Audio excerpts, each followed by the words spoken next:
மக்களால் தேர்ந்தெடுக்கப்பட்ட அரசுக்கு போட்டியாக நியமன பதவியில் உள்ள ஆளுநர்களை வைத்து அரசாங்கத்தை நடத்த நினைப்பதா?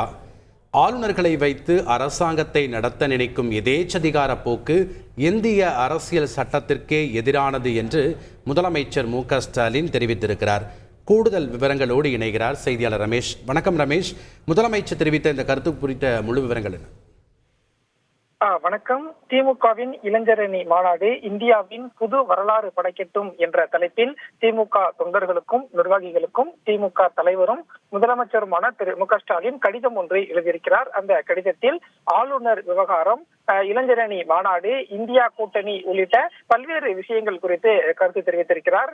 அதில் முதலாவதாக ஆளுநர் குறித்து மிகவும் அழுத்தமான கருத்து ஒன்றை பதிவிட்டிருக்கிறார். அதாவது, மக்களால் தேர்ந்தெடுக்கப்பட்ட அரசுக்கு போட்டியாக நியமன பதவியில் உள்ள ஆளுநர்களை வைத்து அரசாங்கத்தை நடத்த நினைக்கும் எதேச்சதிகார போக்கு என்பது மாநிலங்களுக்கு எதிரானது மட்டுமல்ல, இந்திய அரசியல் சட்டத்திற்கே எதிரானது என்று முதலமைச்சர் திரு மு.க.ஸ்டாலின் ஆளுநர்கள் தங்களுக்கு வழங்கப்பட்ட உயர்ந்த பொறுப்புக்கு சிறிதும் தகுதி இல்லாதவர்களாக மலிவாக தரம் தாழ்ந்த அரசியல் செய்யும் அவலத்தை இந்தியா இப்போது காண்கிறது என்றும் ஆளுநருக்கு எதிரான அந்த கருத்தை மிகவும் அழுத்தமாக பதிவு செய்திருப்பதை பார்க்க முடிகிறது.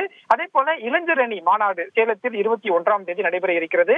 அந்த மாநாடு குறித்து கருத்து தெரிவித்திருக்கக்கூடிய முதலமைச்சர் திரு மு.க.ஸ்டாலின் 2024 நாடாளுமன்ற தேர்தலை எதிர்கொள்ளவிருக்கும் சூழலில் ஜனநாயக போராட்டத்திற்கு திமுக நிர்வாகிகளை ஆயத்தப்படுத்தும் ஒரு பயிற்சி பாசறையாக திமுக இளைஞரணி மாநாடு சேலத்தில் நடைபெற இருக்கிறது என்று தெரிவித்திருக்கிறார்.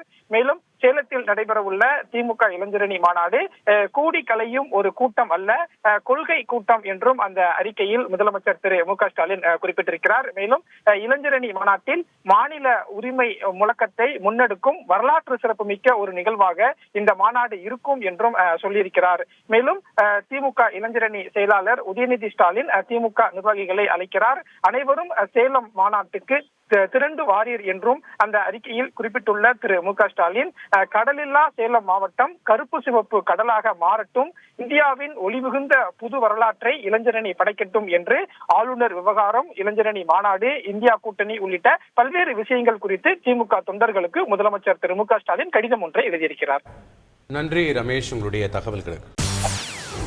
செய்திகளை உடனுக்குடன் தெரிந்து கொள்ள உடனே சப்ஸ்கிரைப் பண்ணுங்க.